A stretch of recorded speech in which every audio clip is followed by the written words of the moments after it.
بزرگان محترم، یہ عجیب و غریب حالات اس وقت ہم سب کے سامنے پیش آئے ہوئے ہیں، جس سے تقریباً پوری دنیا متاثر ہے، خاص کر کے ہندوستان بہت زیادہ متاثر ہے۔ اور ادھر پچھلے 2 ہفتے سے حالات نہایت سنجیدہ ہو چکے ہیں،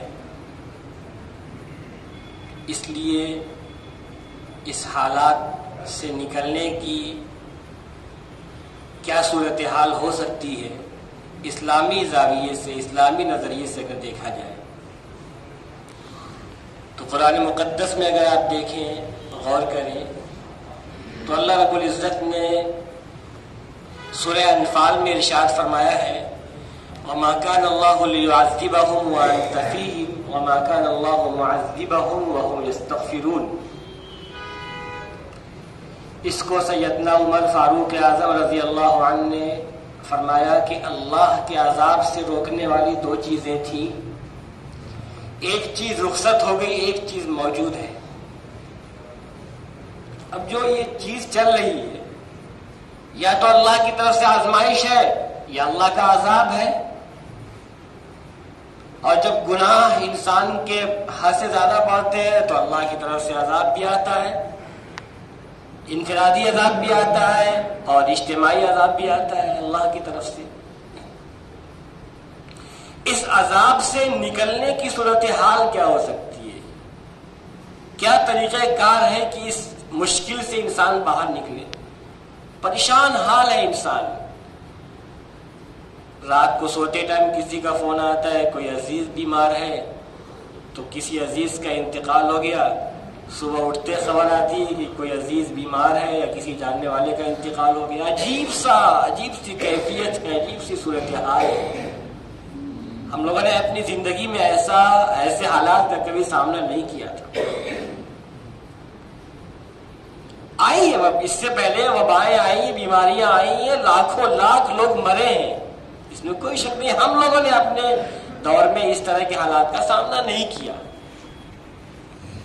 اور ویسے تو رمضان المبارک میں کسی مومن کا دنیا سے جانا اس کے لیے قابل مبارکباد ہے۔ رمضان میں جس کی بھی موت ہوتی ہے اس مومن کو اللہ تعالیٰ قبر کا عذاب نہیں دیتا ہے، لیکن بہرحال ایک بڑی تعداد جو پریشان حال ہے، کوئی ہاسپٹل میں ایڈمٹ ہے، کوئی آکسیجن کے لیے پریشان ہے، ایک اجتماعی پریشانی ہے۔ اس پریشانی سے نکلنے کا حل قرآن کہتا ہے کہ استغفار کرو، اللہ سے معافی مانگو، گناہوں کی معافی مانگو، استغفار کرو، جس کو اللہ تعالیٰ نے سورہ انفال میں ارشاد فرمایا کہ وَمَا كَانَ اللَّهُ لِيُعَذِّبَهُمْ وَأَنْتَ فِيهِمْ، کہ اللہ کے عذاب سے روکنے والی 2 چیز تھی، ایک تو اللہ کے نبی صلی اللہ علیہ وسلم کا دنیا میں ظاہری حیات میں موجود ہونا، اور دوسرا بندوں کا استغفار کرنا۔ اللہ نے ارشاد فرمایا کہ اے میرے محبوب، میں ان کو اس وقت تک سے عذاب نہیں دے سکتا جب تک آپ ان کے درمیان موجود ہیں، اور جب تک لوگ استغفار کرتے رہیں گے، اللہ سے اپنے گناہوں کی معافی مانگتے رہیں گے، تب تک اللہ ان کو عذاب نہیں دے گا۔ اور اللہ تعالیٰ نے لکھ رکھا ہے، عرش کے پاس اللہ کے لکھا ہوا ہے۔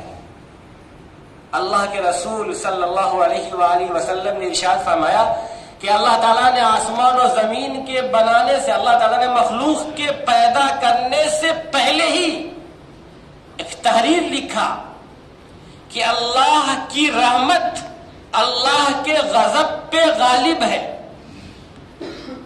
اللہ جل شانہ کی رحمت اللہ کے غصے پہ غالب ہے۔ تو جب اللہ کی رحمت اللہ کے غصے پہ غالب ہے تو ہم کیوں نہ اللہ کی اس رحمت کو پکاریں کہ اللہ اپنے غصے کو ٹھنڈا کر لے۔ یہ اللہ کے پاس عرش میں لکھا ہوا ہے، اور حدیث پاک میں آتا ہے کہ صدقہ دینے سے اللہ کا غضب ٹھنڈا ہوتا ہے، اللہ کا غصہ ٹھنڈا ہوتا ہے۔ اس لیے ہم صدقہ خوب کرے. اللہ نے جنہیں جو بھی حیثیت عطا فرمائی ہے, جنہیں اللہ نے جتنی وسعت عطا فرمائی ہے, بندہ اس لحاظ سے صدقہ کرے. اور حدیث پاک میں تو یہ بھی آتا ہے کہ اپنے مریضوں کا علاج صدقے سے کرو, اپنے مریضوں کا علاج صدقے سے کرو. صدقہ اللہ کے غصے کو ٹھنڈا کرتا ہے. اور استغفار کیا جائے, درود پاک کی کثرت کی جائے تو اللہ اس مصیبت کو ختم کرے گا. مصیبت آسمانی ہے یہ. جب آسمانی مصیبت ہوگی تو زمینی علاج ہوگا, لیکن جب تک فیصلہ آسمان سے نہیں ہوگا مصیبت نہیں ختم ہونے والی ہے. خلیفہ ہارون رشید کے دور میں بہت بڑا قحط پڑا ہوا تھا. ہارون رشید بہت بڑے خلیفہ تھے, بہت بڑا قحط پڑا ہوا تھا. ہارون رشید نے اس قحط کو ختم کرنے کے لیے تمام تر انتظامات کر دیے. کسانوں کے ٹیکس معاف کر دیے, جگہ جگہ سرکاری لنگر قائم کر دیے تاکہ لوگوں کے لیے آسانی ہو, تمام چیزوں کا انتظام کر دیا. لیکن رعایا کو آرام نہ مل سکا, مصیبت سے نکل نہ سکے لوگ. ایک رات ہارون رشید بڑے بے چین تھے کہ اپنے وزیر اعظم یحییٰ بن خالد کو بلایا. کہا, یہ ان کے استاد بھی تھے وزیر اعظم, کہا کوئی ایسا واقعہ سناؤ جس سے میرے دل کو سکون مل جائے, بہت بے چینی ہو رہی ہے حالات کو دیکھ کر کے. تو یحییٰ بن خالد نے سنایا کہ میں نے پچھلے امتوں کے کسی نبی کے واقعے میں یہ پڑھا, کوئی داستان بیان کی انہوں نے. یحییٰ بن خالد نے کہا کہ میں نے پچھلی امتوں کے حالات میں پڑھا کہ ان کے زمانے میں ایک بندریا تھی جو کہیں سفر پہ جا رہی تھی. تو اس نے کہا کہ میرے پاس ایک بچہ ہے, اس بچے کو لے کے ہم سفر پہ کہاں جائیں گے, کیوں نہ اس بچے کو ہم کسی کے حوالے کر دیں. تو اس نے کہا اس بچے کو ہم جنگل کے بادشاہ شیر کے حوالے کر دیتے ہیں, وہ جنگل کا بادشاہ ہے, وہ اس کی حفاظت کرے گا. لہذا بندریا نے اپنے بچے کو شیر کے حوالے کر دیا. شیر نے کہا بہت اچھا, ٹھیک ہے, ہم اس کی حفاظت کریں گے. شیر بندریا کے بچے کو اپنے پیٹھ پہ لیے پھرتا تھا, روز اپنے کام میں جایا کرتا تھا. اتفاق سے ایک چیل اڑ کے آئی اور اس نے بندریا کے بچے کو شیر کی پیٹھ پر سے اٹھایا اور لے کے بھاگ گئی. اب شیر دوڑا چاروں طرف, چیخا چلایا, لیکن چیل تو لے کے بھاگ گئی. چند دنوں کے بعد جب واپسی ہوئی بندریا کی, تو اس نے شیر سے اپنے بچے کا مطالبہ کیا. تو شیر نے معذرت کیا کہ میں کیا بتاؤں, اچانک سے وہ چیل آئی اور لے کے بچے کو بھاگ گئی تمہارے. تو بندریا بڑا غصہ ہوئی, کہا کہ تم بھی عجیب ہو, تم جنگل کے بادشاہ ہو, تم سے ایک جنگل کا بادشاہت کا نظام نہیں چل پا رہا ہے, تم ایک بچے کی حفاظت نہیں کر سکے. تو شیر نے کہا کہ دیکھو بندریا, میں جنگل کا زمین کا بادشاہ ہوں, آفت اگر زمین سے آتی تو میں بچا لیتا, لیکن آفت آسمان سے آئی تھی, چیل اوپر سے آئی تھی, زمین سے نہیں آئی تھی, اس لیے وہ میرے بس میں نہیں تھی, آؤٹ آف کنٹرول تھی میرے. تو وزیر اعظم یحییٰ بن خالد نے ہارون رشید سے کہا کہ دیکھیے, جب آفت آسمانی ہوگی تو آپ کچھ نہیں کر سکتے ہیں. جو یہ قحط سالی ہے, جو یہ سوکھا پڑا ہوا ہے, یہ آسمانی مصیبت ہے, اللہ کی طرف سے مصیبت ہے. اس لیے اللہ سے توبہ کیجیے, اللہ سے سجدہ کیجیے, اللہ سے استغفار کیجیے, اللہ اس مشکل سے باہر نکالے گا.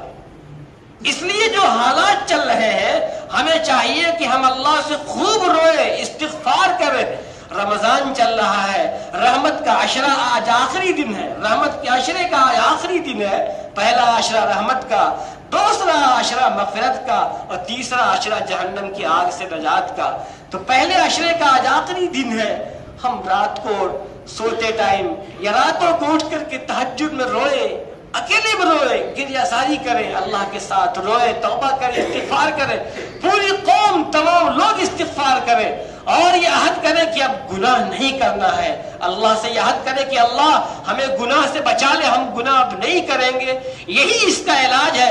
حدیث پاک میں بھی آتا ہے من لزم الاستغفار جعل اللہ له من كل ضيق مخرجا، کہ جو کثرت سے استغفار کرتا ہے، توبہ کرتا ہے، اللہ اس کو ہر مشکل سے باہر نکالتا ہے، ومن كل هم فرجا، اور ہر غم سے نجات دیتا ہے، وَرَزَقَهُ مِنْ حَيْثُ لَا يَحْتَسِبُ، اور اس کو رزق ایسی جگہ سے دیتا ہے جہاں بندے کو امید بھی نہیں ہوتی ہے، جہاں سے اس کو خیال بھی نہیں ہوتا ہے۔